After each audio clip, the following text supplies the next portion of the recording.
Hello, bonsoir à tous, merci à ceux qui s'abonnent. Là, honnêtement, le Barça, on a souffert ce soir, c'était incroyable. En fait, pour la première des Xavi, on va dire la victoire était importante. Donc voilà, ce soir, honnêtement, le plus important, c'était les 3 points. Mais qu'est-ce qu'on a souffert en deuxième mi-temps? En vrai, en première mi-temps, le Barça, il n'y a rien à dire. En fait, le Barça a dominé. Franchement, on a eu voilà, des combinaisons. On a vu que voilà, Xavi, il a apporté quelques touches, en fait, parce que voilà, il y avait pas. Franchement, il n'y avait pas, parce que comme ces combinaisons-là avec Ronaldo Koeman, dans la surface de réparation, à chaque fois, le Barça, enfin, les joueurs du Barça, ils se retrouvaient en supériorité numérique. Mais en fait, là, c'est dommage que ce soir, voilà, il nous manquait les joueurs de couloir et tout, là. Franchement, Dembélé, il manque.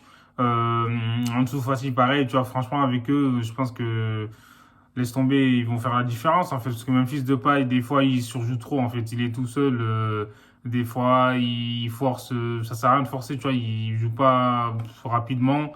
C'est dommage, en fait, Depay, il a fait un très bon match, enfin, un très bon match, en première mi-temps, il a été bon, c'est lui qui a provoqué le penalty, en plus, il a marqué. Mis à part ça, franchement, des fois, il provoque et tout. Mais comme je l'ai dit, des fois, il force le jeu, tu vois, c'est pas normal. Et là, ça fait quelques matchs, en fait, il arrête pas de forcer. Mingueza, c'est une catastrophe, ce mec-là, je comprends pas, moi. Ça fait depuis quelques matchs, il est catastrophique. Mingueza, tu peux faire mieux que ça, c'est incroyable. Franchement, à chaque fois, il leur donne le ballon, tu vois, il a failli, comment dire, enfin, leur donner des buts gratuitement. Heureusement qu'ils ont été maladroits, en fait, devant les buts. Je comprends pas. Comment il fait? Franchement, faut arrêter. Là, au Barça, honnêtement, j'espère que Dest, il va revenir. Même Alves, certes, il a 38 ans. Oh, mais honnêtement, je préfère Alves que Mingueza. Là, il fait de la merde. Sur son côté, il propose rien. Franchement, à droite et tout, il se passe rien du tout, à part, voilà, quoi, Gavi qui, quelquefois, il part là-bas. Et en deuxième mi-temps, tu vois, on a vu que l'entrée de Eze, franchement, il a fait du bien. Faut dire la vérité, Eze, laisse tomber. Il leur faisait des crochets, tout ça. Dès qu'il est rentré, en fait, on a senti que, voilà, c'est un joueur qui déstabilise, en fait. Tu vois, c'est un gars, c'est un dribbleur, en fait. Enfin, c'est un dribbleur dans l'arme. Merde, moi, je suis un ouf, moi. C'est un dribbleur dans l'âme, donc du coup, voilà. Et là, franchement, comme je l'ai dit, même face à deux joueurs et tout, des fois, il passe tranquillement, il fait ses crochets. En plus de ça, il a fait marquer du gauche. Honnêtement, il a fait une bonne rentrée, il était mieux qu'Iliach. En tout cas, Iliach, moi, je trouve qu'il n'a pas apporté grand-chose, en fait, tu vois.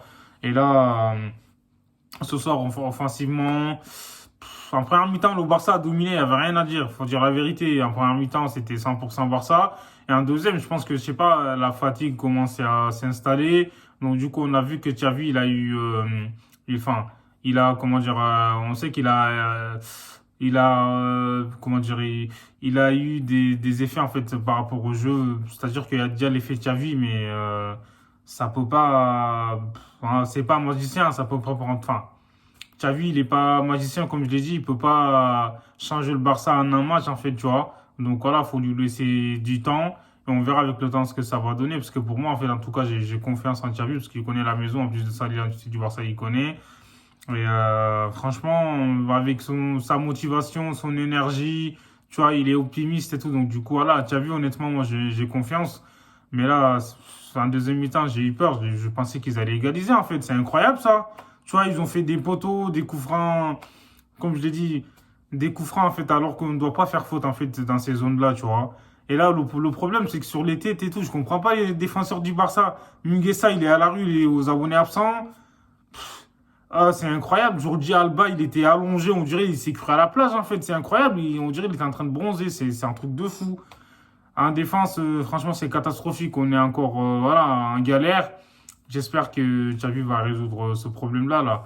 Parce que Piqué, c'est une mi-temps, ça passe, mais frère, tout le match et tout, c'est catastrophique. Il peut pas jouer 90 minutes, tu vois. Ça y est, c'est fini.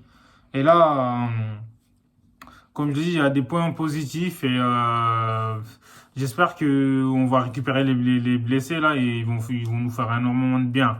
Frankie de Jong, franchement, Frankie de Jong, ça va, il a fait un bon match, mais j'arrive pas à retrouver le de Jong de l'année dernière. Je sais pas ce qui se passe. Je sais pas, ça se trouve, il est pas bien, donc j'en sais rien, moi. On a perdu le de Jong, voilà, qui faisait des masterclass sur masterclass sur l'année dernière. C'était incroyable. J'espère qu'il va retrouver son niveau. Parce que tu as vu, il a énormément confiance en lui. Coutinho, c'est catastrophique. Il est rentré, c'est vrai qu'il a eu 15 minutes, mais bon, laisse tomber. Coutinho, il apporte pas grand-chose sur le terrain. En plus de ça, des fois, il garde trop le ballon. Il fait les mauvais choix. Il fait pas les bons gestes. En fait, il joue pas simple, en fait. Et ça, voilà. Il peut jouer simple, mais il se complique la vie. Je comprends pas. Honnêtement, là, je sais pas. Jordi Alba, pareil, on l'a bien vu en première mi-temps, mais en deuxième, on l'a pas trop vu. Franchement, comme je l'ai dit, Nico Gonzalez, il a été bon, comme d'habitude, mais je comprends pas lui aussi. À tous les matchs, il a des crampes. C'est quoi ce délire-là? Ça veut dire, soit il s'alimente pas correctement, ou il s'hydrate pas bien, soit il s'entraîne pas correctement. J'en sais rien, c'est bizarre. Tu vois, ça fait quelques matchs de suite, à chaque fois, il a des crampes. C'est pas normal, ça. Je sais pas ce qui se passe là-bas. Et voilà, quoi, Gavi, il a été bon, faut dire la vérité. Donc voilà, Kipout, enfin, il est rentré, il a eu 10 minutes, mais bon, avec Xavi, de toute façon, il aura plus de temps de jeu. On verra ce que ça va donner pour la suite. En tout cas, moi, j'ai bien aimé la première mi-temps, mais la deuxième, on a souffert. Franchement, là, c'était incroyable. Comme on dit, les grands joueurs et grands entraîneurs, ils ont aussi, en fait, de la chance, voilà, avec eux. Là, on a bien constaté ce soir que la chance était du côté de Xavi, parce que là, franchement, le match nul, c'était pas démérité, tu vois. Surtout en deuxième mi-temps, ils ont mis des poteaux, tout ça. Ter Stegen a fait des arrêts, et franchement, ouais, on a tremblé jusqu'au bout, en fait. Et voilà, c'est tout. Et le Barça a empoché les 3 points, c'était le plus important. Et n'hésitez pas à vous abonner, prenez soin de vous.